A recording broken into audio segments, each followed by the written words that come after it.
안녕하세요. 오토코더입니다. 이번 시간에는 지난 시간에 제가 전반적인 IT 테크 기업, 대기업, 그리고 외국계 기업에 관련된 면접 과정에 대해서 말씀드린 적이 있거든요. 그때는 그 세 가지 분류의 기업에서의 면접 과정이 어떻게 다른지에 대한 위주로 설명을 드렸었는데, 이번 시간에는 일반적으로 실무 면접과 그리고 임원 면접에서 어떤 식으로 질문이 들어오는지, 그리고 어떻게 답변을 하면 좋을지에 대한 부분을 제가 이번 세션을 통해 가지고 알려드리려고 합니다. 저는 참고로 말씀드리면 현재 국내 대기업에 있고요. 첫 스타트는 외국계 대기업에서 시작을 했습니다. 그러다 외국계 대기업, 그리고 외국계 대기업 이직을 했고, 다시 국내 대기업으로 이직을 하고, 다시 국내 대기업으로 이직을 해서 어떻게 보면 이제 외국계 글로벌 대기업 두 개, 그리고 국내 거의 탑 2로 볼 것 같아요. 넘버 1이랑 넘버 2에 해당되는 기업으로 해서 이렇게 어, 이직을 성공적으로 하면서 신입 때부터 제가 경력직 지금까지의 이직에 관련된 부분으로 어떻게 제가 성공적으로 했는지에 대한 부분도 이 자리를 빌어서 한번 공유를 드리면 구독자분들이 좀 도움이 되지 않을까 싶어서 이렇게 이번 세션을 준비를 했고, 조금 개괄적으로 러프하게 말씀드릴 수 있지만 어쨌든 여러분들이 이제 구독자분들이 조금 더 도움이 되시길 바라는 입장에서 이렇게 설명을 드리겠습니다. 먼저 일단은 여러분들 일단 제가 이제 다시 그 와콤 태블릿을 다시 써볼 거거든요. 왜냐하면 지난 시간에 제가 그냥 말로만 설명을 하니까 조금 지루함이 없지 않아 있을 것 같아서 제가 이번에 와콤 태블릿을 같이 쓰면서 여러분들께 설명을 드리도록 하겠습니다. 자, 처음에 여러분들 보통 보시면 여기서 서류가 들어가죠. 서류. 자, 이 서류 작업이 들어갈 때 무엇보다 중요한 거는 여러분들이 지금까지 했던 경험들을 잘 녹이는 게 중요하거든요. 자, 여기서 제가 이번 시간에 제가 주로 면접 위주로 말씀을 드리고 싶은데, 서류랑 인적성 이런 게 포함이 안 된다면은, 즉 패스가 안 된다면은 여러분들이 그 다음에 면접 과정으로 갈 수가 없기 때문에 이 서류 관련된 부분도 간단히 말씀드릴게요. 자, 두 가지 분류로 나뉘는데, 첫 번째는 신입, 두 번째는 경력입니다. 자, 이 두 가지 분류는 명확하게 구분을 하셔야 돼요. 신입은 일단은 경력이 없거든요. 경력이 없어요. 그리고 경력자들은 경력이 있어요. 이 차이가 뭐냐면, 신입은 그런 해당 포텐셜을 보거든요. 여기서 이제 경험이 이제 인턴 경험이 있거나 공모전이 있거나 이런 부분이 있으면은 여러분들이 이거를 같이 녹여서 어떻게 회사 생활을 잘할 수 있는지에 대한 부분도 같이 설명을 하면 좋고요. 근데 반면에 이제 경력직 같은 경우는, 경력직은 이제 만 한 3년 정도 이상이 됐을 때 경력직으로 보통 부릅니다. 이분들은 각각의 회사에서 자기만의 커리어를 만들었고, 그 커리어 과정에서 분명히 업무 퍼포먼스가 있어요. 업무 퍼포먼스를 반드시 여기다 녹여줘야 돼요. 이걸 그리고 반드시 퍼포먼스 정량화, 수치화를 해줘야 됩니다. 이 두 개 다 공통점이 뭐냐면 정량적, 정성적 이렇게 있잖아요. 근데 정량화, 즉 수치화를 반드시 해줘야 돼요. 왜냐하면 수치화, 네, 이거 왜 해줘야 되냐면, 여러분들이 아무리 잘했다고 하더라도 기업 담당자, 채용 담당자들은 그거를 믿지를 못해요. 왜냐하면 그래서 얼마나 바뀐 건데, 저는 비포 앤 애프터가 얼마나 바뀐 건데, 이런 식으로 알 수가 없거든요. 그래서 그거를 자기소개서나 경력기술서에 명확히 쓰는 게 무엇보다 중요합니다. 뭐 예를 들면 기업에서는 보통 어떠한 기획을 하거나 아니면 투비 모델을 정할 때 as is, to be를 굉장히 많이 쓰거든요. as is, 현재 상태가 이런데 to be는 이렇게 됐다. 또는 as was, 과거엔 이랬는데 as is, 지금은 이렇게 됐다. 해서 as is 해서 to be, 이걸 굉장히 많이 쓰거든요. 뭐 회사에서 기획안을 쓰든 품위서를 쓰든 뭐 이런 부분을 이제 자기가 어떠한 기획안을 쓸 때 이 두 가지의 차이점을 고려를 해서 작성을 하거든요. 이거를 왜 쓰냐면 상위 의사결정자들한테 내가 어떠한 업무를 진행함에 있어서 정당성을 인정받고 때로는 프로젝트를 함에 의한 투자를 받아내기 위해서, 즉 보드, 임원진들한테 투자를 받아내기 위해서 이러한 과정으로 투비 모델이 얼마나 유용하고 편리하고 안정적인 시스템이나 안정적인 서비스를 이용할 수 있게끔 할 수 있다는 이런 거를 좀 보여주려는 의도거든요. 그렇기 때문에 투비 모델에 대한 이 두 가지의 차이점을 알 수 있도록 정량적 수치화를 해서 이거를 명확하게 보이는 것이 중요합니다. 반드시 명심해 주세요. 이게 있고 없고가 서류 합격률이 큰 차이가 있습니다. 저 같은 경우는 무조건 이러한 정량 수치화를 만들어 내려고 했어요.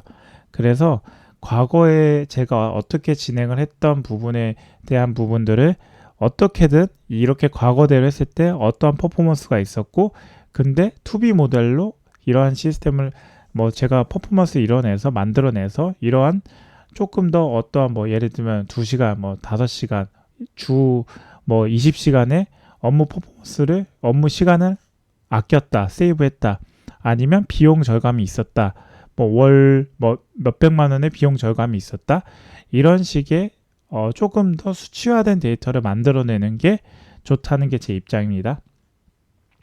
자, 서류는 좀 짧게 하려고 그랬는데 이 정도 일단은 했고요. 자, 제가 그 다음에 이제 이거를 다시 새로 만들어서 저장 안함으로 해서, 자, 이제 여기서는 면접이에요. 서류가 들어가면 인적성이 잠깐 이제 인적성이 보는데, 예전에 제가 했던 신입 때는 뭐 그때는 이제 사트라고 불렀는데 뭐 G사트잖아요 요즘에. 삼성 이제 인적성 검사를 보통 많이 준비를 하면서 뭐 HMET, 현대 인적성 검사, 그리고 SK 시티인가, 그 SK에 대한 그 인적성 검사, 그리고 되게 많아요. 뭐 엄청 많은데, 뭐 아니면 뭐 에지도 어떤 이름으로 불렸던 것 같은데, 아무튼 이러한 면접을 가기 전에 인적성 검사를 받고요. 이 인적성 검사는 사실상 시간을 많이 재고 먼저 문제를 많이 풀어봐야 돼요. 놀라운 거는 인적성은 훈련이 됩니다. 훈련으로 머리가 좋은 사람들만 하는 게 아니라 훈련으로 성적을 만들어내서 그래서 인적성을 통과되는 케이스가 많아요. 뭐 저 역시 그랬고요. 그렇기 때문에 시간을 재고 문제를 푸는 것이 무엇보다 중요하다. 시간을 재고 문제 풀기. 네, 이거 굉장히 중요합니다. 왜냐하면 시간을 주면 그냥 문제를 풀어요. 근데 무엇보다 중요한 건 시간 안에 문제를 풀어내는 그 학습 능력, 그 스킬이 필요하기 때문에 이건 반드시 여러분들이 뭐 미리 사전에 문제를 풀 때 이렇게 준비를 하고요.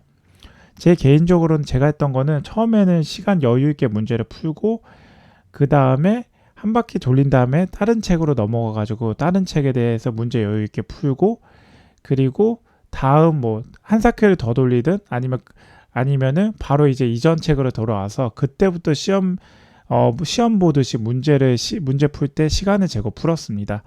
왜냐하면 그 다음이나 그 다다음의 문제집을 이용 볼 때는 그 전전이나 전전전의 문제집의 문제는 기억이 안 날 수 있어요. 그렇기 때문에 시간을 재고 풀 때는 마치 시험 보듯이 문제를 풀었을 때 조금 더 이런 식으로 했을 때 좀 더 효율적으로 풀 수가 있거든요. 그 부분을 저는 이용을 했고, 그렇기 때문에 시간을 재고 문제를 풀어보는 걸 권장을 드립니다.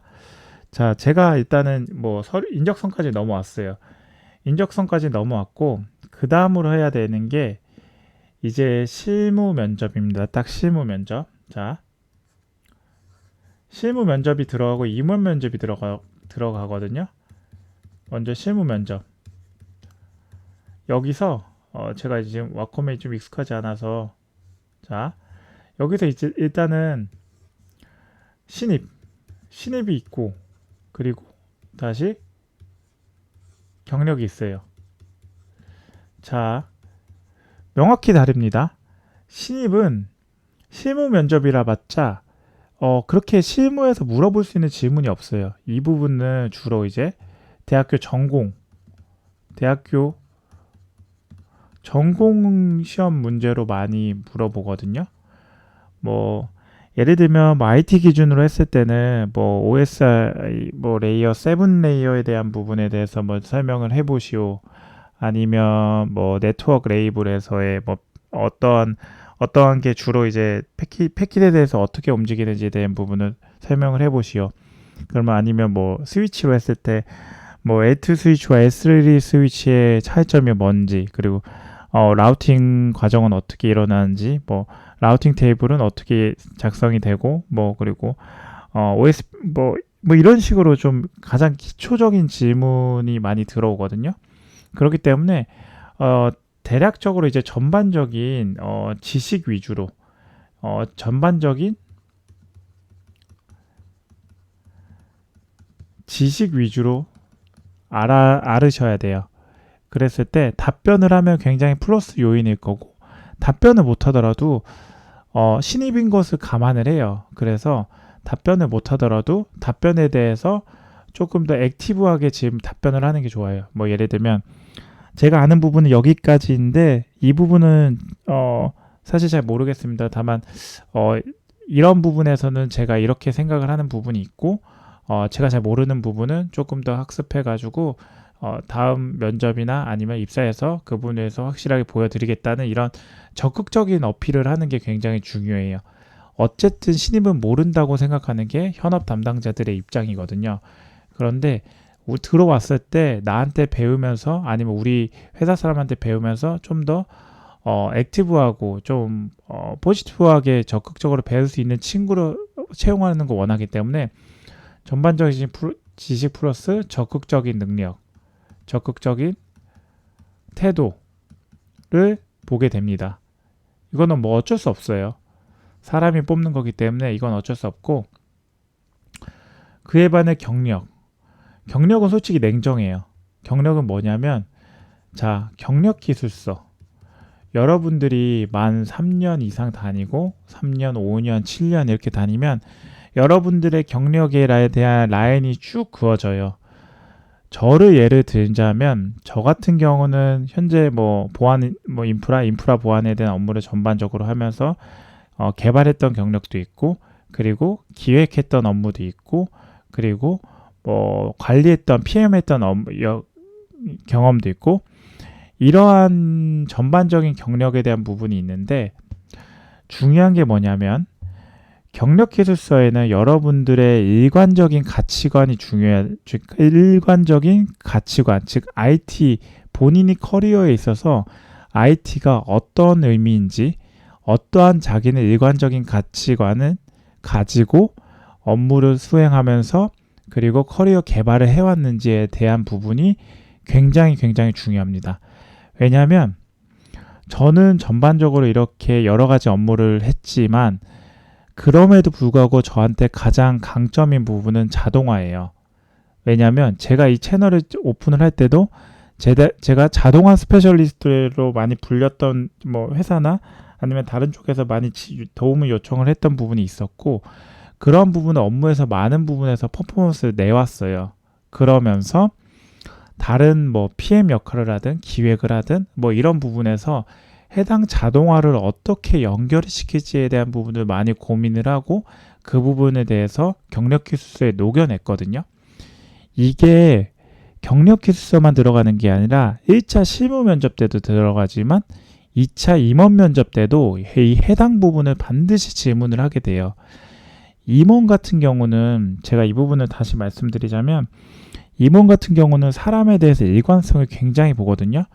이 친구 관상만 봐도 솔직히 업무를 어떻게 할지에 대한 부분을 많이 아는 게, 임원들이 사람을 얼마나 많이 봐왔겠어요. 지금까지 부하 직원을 얼마나 많이 봤었을 거고, 파트너사나 아니면 고객사들과 얼마나 많은 미팅과 뭐 컨퍼런스를 하셨겠어요. 그렇기 때문에 사람은 볼 줄 아는 어느 정도의 능력이 있는데, 그 관상 플러스 본인이 하고 있는 말에 대해서 일관적으로 말을 하는지에 대한 부분도 항상 고려를 하고 있거든요. 근데 만약에 그 일관성이 깨진다면 이 친구는 경력직으로서 채용을 했을 때 본인 입장에서는 조금은 의심될 수밖에 없거든요. 왜냐하면 우리는 분명히 경력직을 뽑는 과정은 명확해요. 우리 회사에서 하지 못하고 우리 회사의 기존 직원들이 할 수 없는 업무들을 경력직을 통해 가지고 보상받고 보충받겠다는 입장인데 이 친구가 일관적인 그런 업무에 대한 커리어 테크니션, 스페셜리스트에 대한 역량이 보여지지 않는다면 이 친구 이것저것 했는데 근데 명확하게 잘하는지 모르겠네. 그러면 채용하는 게 조금 꺼려질 수 있어요. 그렇기 때문에 반드시 경력기술서는 일관성을 항상 보시고 접근을 하시는 것을 추천을 드립니다. 이 일관성은 여러 가지로 있을 수 있는데 여러분들이 가장 자신 있게 할 수 있는 거 위주로 업무의 현업에서 어떻게 퍼포먼스를 보였는지에 대한 부분을 한번 말씀을 드리면 될 것 같고요. 그리고 이것저것 말씀을 드리고 싶은 게 있는데 일단 실무 면접에서 면접 형태를 일단 먼저 말씀드릴게요. 면접 형태를 일단 실무 면접에서는 실무 면접 먼저 얘기를 드리면 다시 실무 면접 여기서 신입이랑 경력이랑 또 나뉜다고 했죠.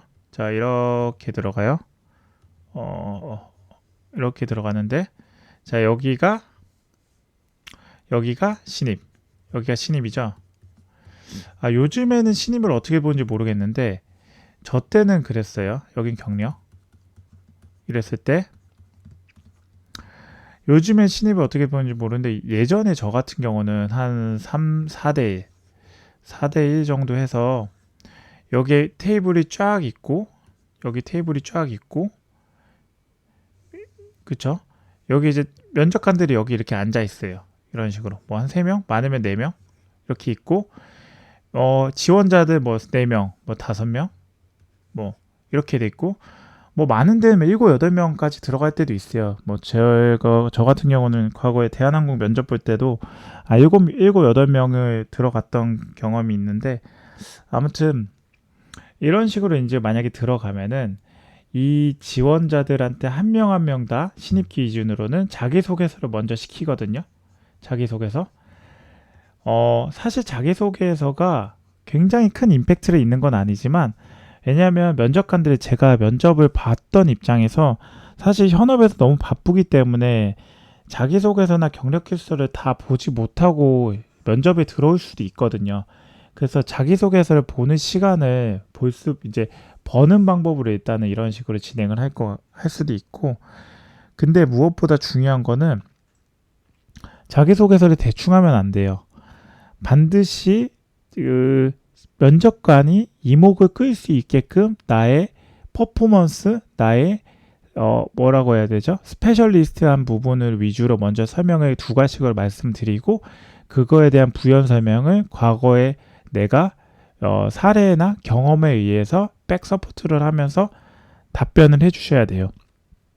단순히 근거만 한다면 주장만 한다면 면접관은 오히려 궁금해서 다시 해당 요청을 하셨는데 주장을 하셨는데 그 근거가 과거에 어떤 경험이 있었냐고 면접관이 면접자한테 물어볼 수 있어요. 그 부분에 대해서 답변을 반드시 해줘야 되고 답변이 어렵다면 그 지원자에 대해서는 뭔가 불신하는 마음이 들 수도 있거든요. 그래서 다대다 면접일 같은 경우에는 해당 기회가 다시는 안 올 수 있어요. 그래서 내가 반드시 말을 할 때 일단은 나의 일단 스페셜리스트한 부분으로 먼저 말씀을 드리고 스페셜리스트죠. 그리고 추가적으로 reason 설명을 먼저 이유를 뒤에다가 이제 근거를 대줘야 되거든요. 이거는 사실 좀 많이 연습이 필요해요. 왜냐하면 신입 같은 경우는 뭔가 답변을 할 때 아니면 보고를 했던 경험이 많지가 않기 때문에 2가지식으로 말하는 거에 대해서는 좀 많이 부족할 수도 있거든요. 그래서 이 2가지식으로 말하는 거를 조금 연습을 해주실 필요가 있고요. 그리고 답변을 되게 논리적으로 해주셔야 돼요. 논리적으로 한다는 거는 먼저 2가지식으로 얘기하고 주장을 한 다음에 그 주장에 대한 근거를 육하 원칙 그것까지는 아니더라도 어떠한 이제 전개되는 흐름상으로 이렇게 말을 해주셔야지 이제 이해를 할 수 있고 면접관들이 수긍을 할 수 있기 때문에 논리적으로 말하는 게 굉장히 중요하다. 내가 이렇게 말을 하고 내가 왜 이렇게 말을 할 수밖에 없었는지에 대한 부분을 설명하는 게 굉장히 중요하다고 말씀드리고 싶고요. 보통 면접관들은 이제 신입들한테 보통 한 많으면 3개, 4개까지 답 질문을 하고 이제 넘어가거든요. 근데 제 경험상 답변을 맞추고 안 맞추고는 크게 중요하진 않은 것 같아요. 그 답변을 하는 과정을 면접관들이 봐왔던 것 같고, 저 역시도 예전에 신입 때 답변을 잘했던 경험이 있는데 오히려 그 면접은 떨어진 적이 있고, 제가 생각은 잘 안 났지만 제가 아는 선에서 최선의 답변을 말씀드리고 나머지 부분은 잘 모르겠습니다. 대신 제가 공부하고 나서 입사하고 나서는 해당 부분을 면접관님께 다시 설명해 드리도록 하겠습니다라고 조금 포지티브하고 좀 적극적인 마인드로 제가 어필을 해서 그 해당 면접을 붙은 경험이 있거든요. 그렇기 때문에 면접에 대한 답변에 대한 퀄리티를 좀 신경 쓰시는 게 좋을 것 같아요.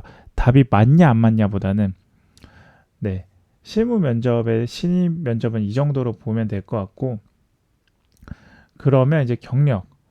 그리고 일단은 신입에서는 주로 이제 대학 전공 공부, 그리고 해당 직무를 함에 있어서 뭐 자질 소양, 뭐 이거는 이제 뭐 여러분들이 뭐 공모전이나 뭐 대외 활동을 했던 부분에서 어떠한 부분에서 물어볼 수도 있고, 굉장히 좀 학습 위주, 되게 피상적이고 어떻게 개념 위주의 설명을 한다고 보시면 돼요. 그리고 경력은 이렇게 테이블 있고, 요즘에는 이제 줌으로 많이 이제 화상으로 많이 하는데, 뭐 예를 들면 3명 줘요. 3명 앉히고 여기 앞에 보통 1명을 앉아요. 보통 3대, 그러니까 다대 1이에요. 왜냐하면 경력직 같은 경우는 채용 규모가 한정적이에요. 그러면 한두 명 뽑거든요. 진짜 많아야 2명일 거예요. 3명. 해당 포지션으로는 보통 1명씩 뽑아요.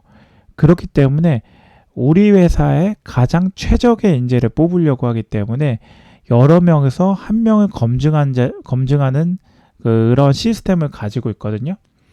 그럼 이 사람이 이렇게 질문을 할 거고, 이 사람이 이렇게 질문을 할 거고, 이 사람이 이렇게 질문을 할 건데, 자, 질문하는 건 어떤 게 될까요? 제가 말씀드렸죠? 경력기술서. 이거 제일 중요합니다.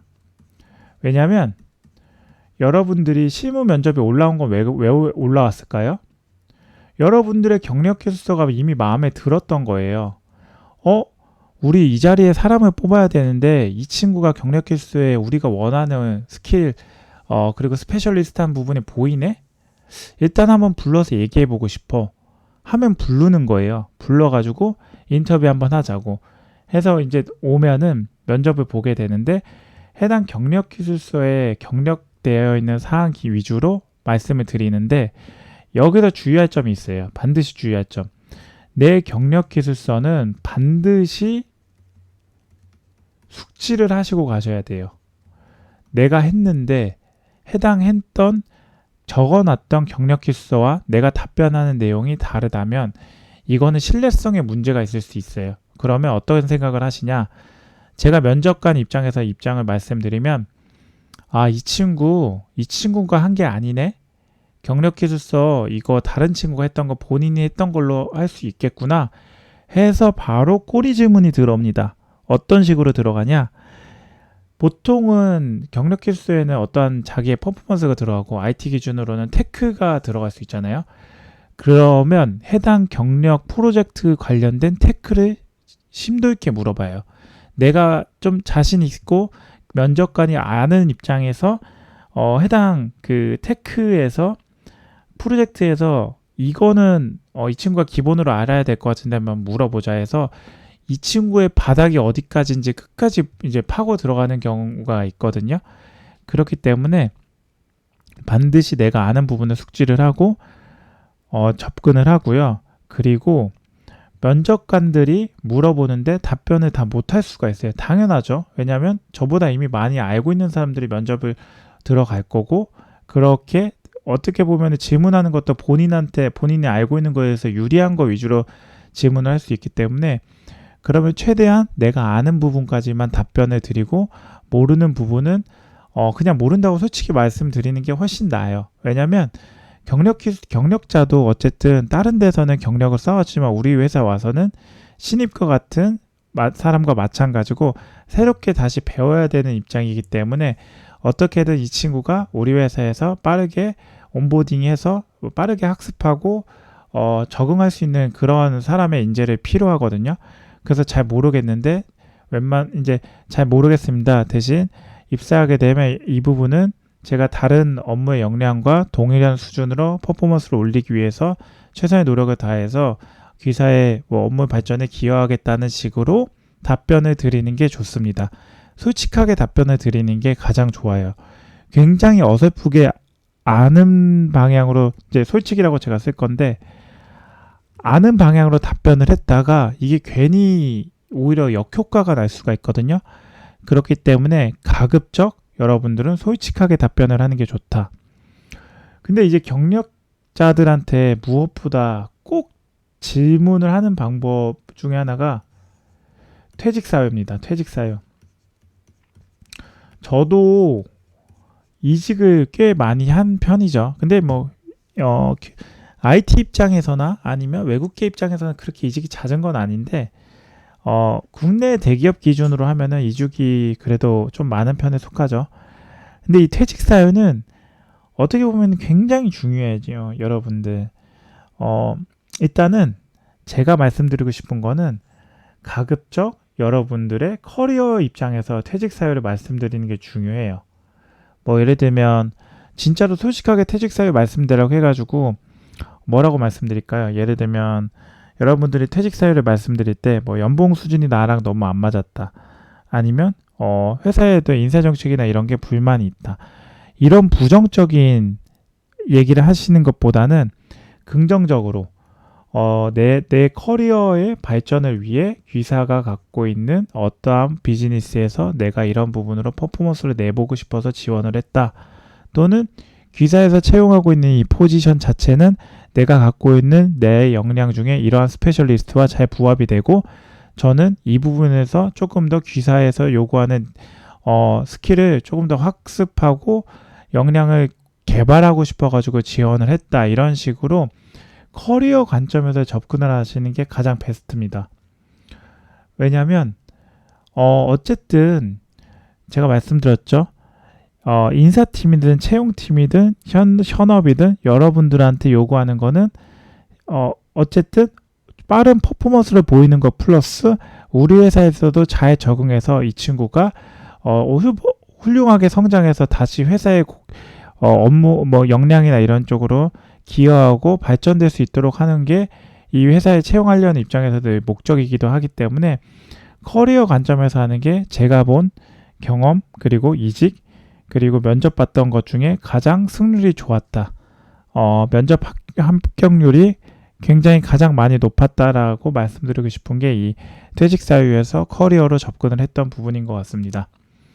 자, 이렇게 경력이 끝나면 이제 경력이 아닙니다. 죄송합니다. 실무 면접이 끝나면 제가 이제 시간이 조금 오버되긴 했는데, 많이 오버되긴 했는데 그래도 말씀을 드리면 임원 면접이 가요. 임원 면접. 자, 임원 면접.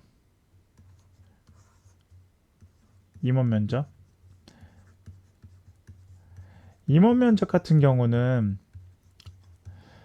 대기업이고 이제 어느 정도 규모가 있는 기업은 구조화된 면접에 대한 부분으로 지금 접근을 하거든요. 즉 이미 면접관들은 채용팀이나 인사팀에서 면접 교육을 확실히 받은 사람이고, 이러한 질문을 해주세요, 이런 질문 하지 말아주세요, 이런 게 명확하게 호불호가 다 갈려져 있습니다. 그렇기 때문에 질문 자체에 대해서는 굉장히 임원 면접에서는 조금 더 러프하게 들어올 수 있어요. 구체적으로보다 러프하게 들어올 수 있는데, 자, 그런데 여기도 이제 신입과 뭐 신입과 이렇게 나눌게요. 이렇게 나눠서 잠시만요.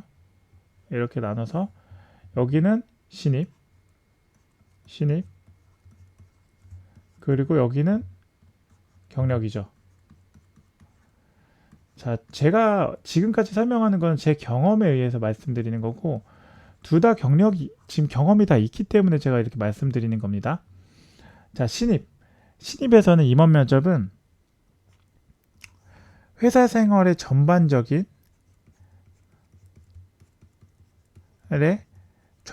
내용을 가정해서 질문해요. 왜냐하면 뭐 예를 들면 컴플라이언스 이슈가 발생했을 때 QI 같은 경우는 어떻게 행동을 하시겠습니까? 이런 질문이라든지 아니면 업무의 우선순위의 데드라인이 이런데 저의 뭐 팀장이 아닌 저의 뭐 친한 동료가 이 업무를 좀 빠르게 요청을 했을 때 당신은 어떻게 하시겠습니까? 이런 식으로 회사 생활에 대한 가정을 질문할 때가 많고, 이걸 왜 질문하냐면 이 친구가 아직 회사 생활은 안 해봤지만 어느 정도 사회적인 경험이나 센스가 있어서 우리 회사에 들어왔을 때 올바르고 빠르게 적응을 하고 업무의 퍼포먼스를 낼 수 있는지, 그리고 이 친구를 키웠을 때 해당 싹이 보여가지고 우리 회사에서 잘 올바르게 성장할 수 있는지에 대한 부분을 신입 관점에서 키울 사람으로서 싹이 있는 사람을 데리고 오기 위한 부분으로 이런 질문을 하게 되고요. 제가 말씀드리고 싶은 답변은 극단적으로 가시면 안 됩니다. 어찌됐든 사람 좀 유연해줘야 돼요. 그래서 극단적인 답변을 하기보다는 항상 그 상황을 면밀하게 분석을 하고 그거에 맞게끔 대응을 하고 제가 서포트, 팔로업, 액션을 취하겠다 이런 식으로 답변을 해 나가는 방향이 가장 좋습니다. 그리고 뭐 회사 생활에 가정하는 게 뭐 대부분이고요. 임원 면접 같은 경우는. 그리고 여기서는 이제 뭐 회사 로열티, 이 로열티 같은 경우는 어떤 게 있을까요? 회사의 언론, 프레스, 언론 보도나 신문, 뉴스, 해당 뉴스들에서 우리 회사에 대해서 아는 대로 설명해 보시오. 아니면 우리 회사에 최근에 일었던 이슈가 있는데 이거에 대해서 본인은 어떻게 생각하는지, 이런 식으로 질문을 하는 케이스가 있거든요. 이걸 질문하는 이유는 하나입니다. 우리 회사를 들어오기 위해서 얼마나만큼의 준비가 되었는지 해당 로열티를 확인을 하려는 입장이고, 플러스 로열티 플러스 근거, 그러니까 이게 논리에 대한 근거를 보려는 거예요. 근거. 이게 뭐냐? 답변을 하는 그 과정 자체를 보겠다는 겁니다. 어쨌든 임원들은 계속 보고만 받았던 사람이에요. 그렇기 때문에 신입사원이 들어와든 누가 들어와든 보고를 깔끔하게 하고 두괄식으로 깔끔하게 하고 내가 듣고 싶은 것만 빠르게 말을 해주고 답변을 해줄 수 있는 친구를 원해요. 그렇기 때문에 논리에 대한 근거가 내가 들었을 때 괜찮은 친구인지 아닌지 체크를 하려는 게 보통 임원 면접에서 신입한테 요구하는 거고요. 자, 경력 같은 경우는 좀 다릅니다. 경력은 어떻게 보면은 사실 좀 이런 말 말씀드리긴 그런데 요즘엔 좀 많이 완화되긴 했지만, 어떻게 보면 야구나 이런 걸로 따졌을 때 뭐 1군, 뭐 축구도 마찬가지예요. 1군, 2군 있잖아요. 1군이 신입으로 뽑은 로얄 패밀리로 입성을 하는 친구들이고 2군은 경력직 애들이에요. 즉 회사 입장에서는 내가 할 수 없는 역량을 이 경력직을 통해 가지고 보충받으려는 입장이거든요. 그렇기 때문에 이 로얄 패밀리가 아닌 용병 같은 존재예요. 저 역시 용병으로 지금 여러 군데서 많이 뛰어봤지만 그렇기 때문에 얘들한테 요구하는 거는 첫 번째도 업무, 두 번째도 업무입니다. 업무 퍼포먼스를 어떻게 냈는지, 그리고 그의 귀하가 가장 잘하는 게 무엇인지, 업무 퍼포먼스를 어떻게 냈는지, 그리고 업무 퍼포먼스를 내기 위해 커뮤니케이션은 어떻게 했는지, 그 과정을 왜 물어보겠어요? 이 친구한테 요구하는 게 명확합니다. 너는 들어와서 우리 회사에서 업무적인 퍼포먼스를 반드시 보여야 돼. 왜냐하면 너는 우리가 신입으로 키워지는 게 아니라 경력직으로서 너를 뽑음으로써 비싼 몸값을 데리고 하고 데리고 오기 때문에 너는 우리 회사에서 반드시 퍼포먼스를 보여야 돼 라는 게 입장이에요. 그래서 업무입니다. 이 과정에서 이제 업무의 커뮤니케이션을 물어보는다든지 뭐 아니면은 뭐 관계는 어떻게 했는지에 대한 부분, 그리고 설득은 어떻게 했는지에 대한 부분, 기획은 어떻게 처리했고 기획을 하기 위한 중간 과정은 어떻게 했고 보고는 어떻게 했는지, 이런 부분으로 어떻게 보면은 전반적인 회사에 대한 부분을 이미 이해하고 있다는 가정하에 그 프로세스에서 우리 회사 잘 맞는지에 대한 부분을 질문을 할 수가 있고요. 네, 업무고, 그리고 두 번째는 퇴직 사유. 똑같습니다. 퇴직 사유 플러스 그리고 비전. 이게 뭐냐? 우리 회사에서의 비전이에요. 자, 퇴직 사유 이거 왜 물어보죠? 또 퇴직할까봐 물어보는 거예요. 우리 회사만 지금 들어온 게 아니라 이전 회사 다 퇴직을 해봤어. 그렇기 때문에 우리 회사 들어온다고 해서 퇴직을 안 한다고 믿질 않아요.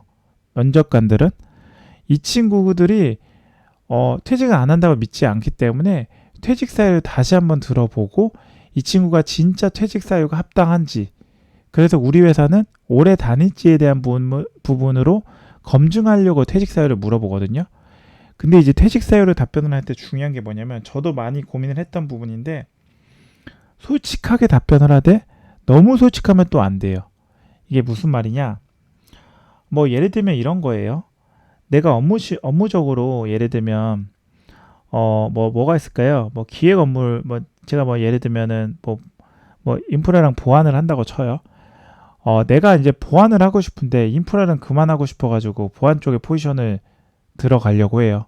그러면 제가 인프라는 좀 그만하고 싶고 보안 쪽으로 좀 커리어를 넓히고 싶어가지고 지원을 했다. 그래서 퇴직을 하고 이쪽에서 퇴직을 하고 이쪽으로 이제 입사를 지원을 했다라고 하게 되면, 어떤 질문에 대한 이런 질문에 대한 제 답변에 대한 공격이 어떻게 오냐? 그럼 나중에 보완하기 싫으면 또 다른 데 옮기겠네? 이런 식으로 들어올 수가 있거든요. 그러니까 되게 네거티브한 답변으로 얘기를 하면은 상대방도 네거티브하게 다시 꼬리 질문으로 들어와요. 그렇기 때문에 가급적 긍정적인 포지티브한 답변으로 요구하는 걸 좋습니다. 예를 들면 어떤 게 있을까요?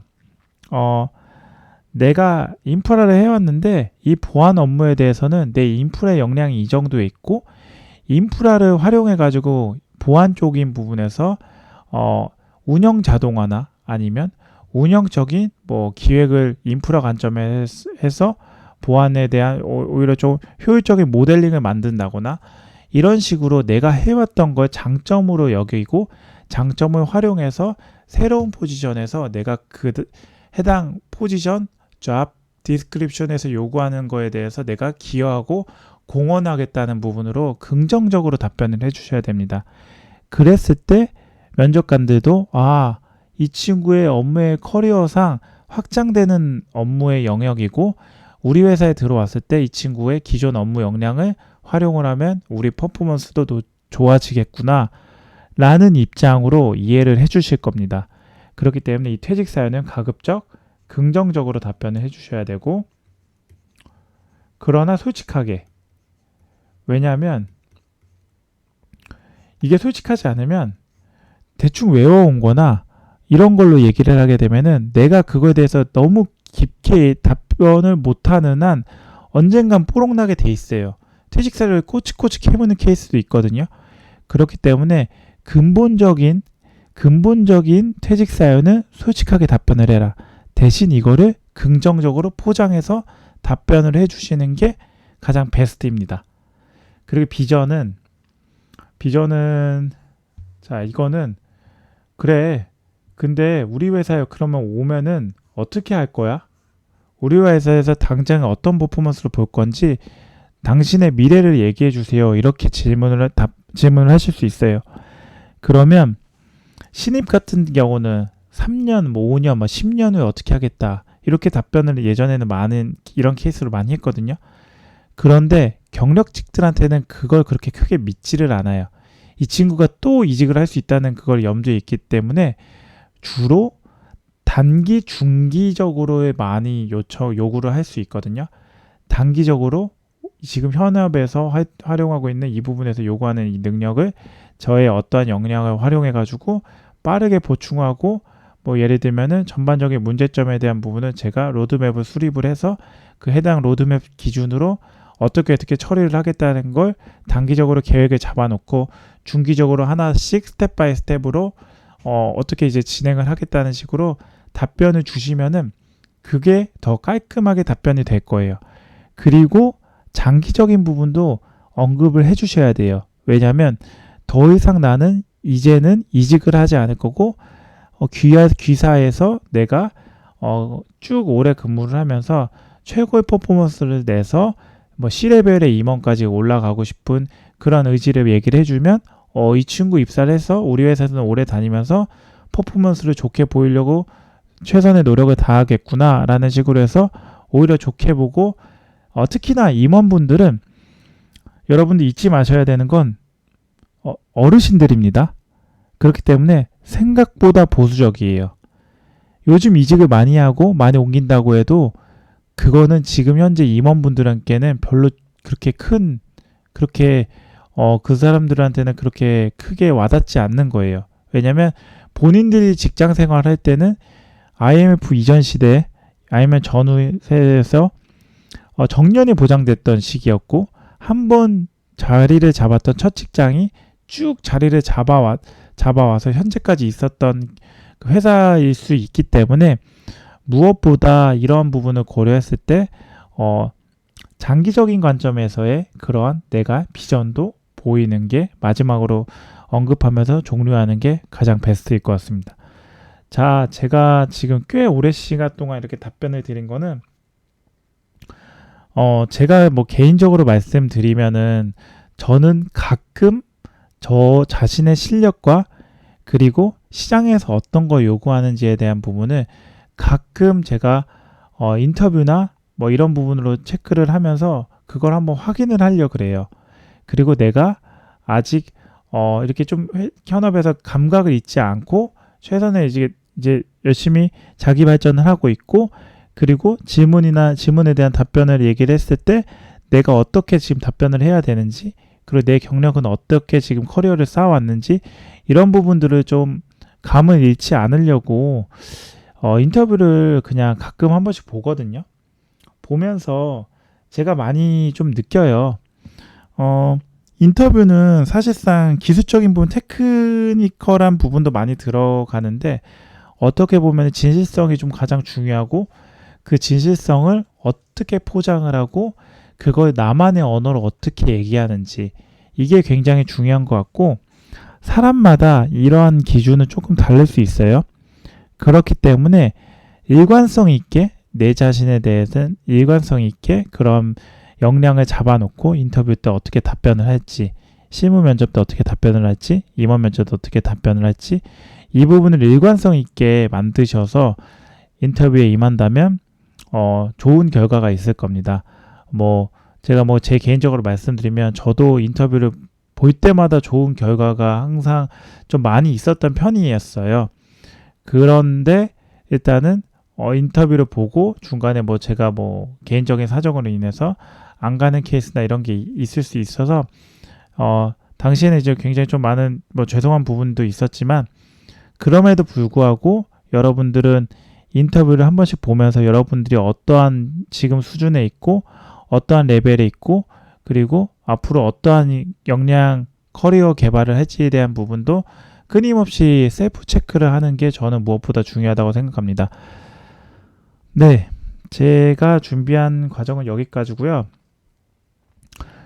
자기소개부터, 자기소개가 아니죠. 일단 자기소개를 하려면 이제 자소서죠. 자기소개서부터 인적성, 그리고 실무 면접, 그리고 임원 면접까지 설명을 드렸고요. 임원 면접까지 이제 답변이 끝나면은 사실 일단 인터뷰가 끝나면 거의 완전 다 끝난 거나 마찬가지고, 대부분은 예를 들면은 채용팀에서 이제 따로 연락이 와요. 그래서 채용 검진은 어떻게 하자, 그리고 경력직 같은 경우는 뭐 특히나 과장급 이상은 대부분 이제 뭐 다 그런 건 아닌데 레퍼런스 체크라고 같이 이전 직장에서 일했던 사람에 대해 이 사람한테 평판 조회를 요청해 가지고 이 친구가 어떻게 일했는지에 대한 부분을 검증하는 과정이 따로 거칠 수 있거든요. 그게 요즘에 국내 대기업이나 외국 기업은 이전부터 있었지만 좀 보편화된 현실이에요. 그렇기 때문에 경력직 같은 경우는 이러한 과정이 있을 수 있다. 그렇기 때문에 제가 봤을 때는 뭐 추가적으로 말씀드리고 싶은 게 있다면 가급적 평판 관리에 대해서는 신경을 쓰시는 게 가장 좋습니다. 내가 일을 잘하든 못하든 평판 관리를 해서 내 직장 동료, 선배, 후배와 같이 되게 유기적으로 같이 함께 어울리면서 근무를 했었다라는 인상을 풍겨줘야지 다른 평판 조회 체크가 다른 그분께 갔을 때 이분이랑 같이 일했을 때는 그래도 유쾌하고 재밌게 일하고 업무 퍼포먼스도 뭐 좋지는 않지만 나쁘지 않고 괜찮았습니다. 이러한 답변만 받을 수 있으면 무조건 레퍼런스 체크는 문제없이 그냥 통과되는 부분이기 때문에 그런 부분은 걱정 안 하셔도 되고요. 네, 그러고 나서는 이제 뭐 처우 협상이죠. 뭐 연봉 협상이나 이런 부분으로 해서 처우 협상에 문제가 없을 경우에는 이제 채용팀이랑 같이 이제 뭐 입사를 언제 할지에 대한 부분을 고려를 하는데 관행적이나 도의적인 부분에서는 원먼스 노티스라고 한 달 이전에 미리 퇴사 한 달 이전에 새로운 회사에 입사하기 한 달 이전에 약 한 달 가까이는 인수인계나 아니면 업무 정리를 해주는 게 좋을 것 같습니다. 뭐 사정이 있다면 뭐 조금 빨리 나갈 수는 있는데 그러려면 이제 그전 사전에 충분히 현업에 있는 팀장님과 서로 이제 커뮤니케이션이 원활히 되고 그리고 무엇보다 인수인계 리스트나 아니면 업무적인 업무 체크리스트 같은 것들을 완벽하게 만들어 놓으면은 뭐 조금 더 일찍 나가는 것에 대해서는 크게 문제가 되지는 않을 것 같습니다. 네, 제가 준비한 부분은 여기까지고 전반적인 신입부터 경력에 대한 이직 시장 그리고 신입 채용 시장에 대해서 다 설명을 드렸어요. 저도 굉장히 많은 면접 과정 그리고 뭐 인적성도 많이 받고 서류 자기소개서 많이 써와서 이게 어떻게 흘러가는지 거의 누구보다 잘 알거든요. 거의 뭐 취업 컨설팅을 하시는 분만큼 저는 웬만큼은 다 알고 있고 그래서 이직을 할 때나 이럴 때도 꽤 좋은 퍼포먼스로 좋은 결과로 이직을 할 수 있었던 이유고 그렇기 때문에 제가 갖고 있는 노하우, 정보 그리고 여러분들이 좀 함께 하면 좋을 것 같은 것들을 좀 공유하는 차원에서 이번 세션은 좀 길게 얘기를 했습니다. 시간 나실 때 그냥 한번 보시는 용도로 그냥 쭉 한번 틀어놓고 그냥 들어보시면 좋지 않을까 싶어가지고 이렇게 촬영을 하게 되어서 나중에 한번 기회가 되시면 이렇게 쭉 들어보시면서 여러분들이 이직하거나 뭐 커리어 발전을 하는데 많은 도움이 되시길 바라면서 이번 시간 준비했습니다. 네, 긴 영상 봐주셔서 감사하고요. 괜찮으시다면 좋아요와 구독, 알람 설정해 주시면 제가 이 채널을 지속적으로 유지하고 컨텐츠를 개선하는 데 큰 힘이 됩니다. 네, 영상 봐주셔서 감사합니다.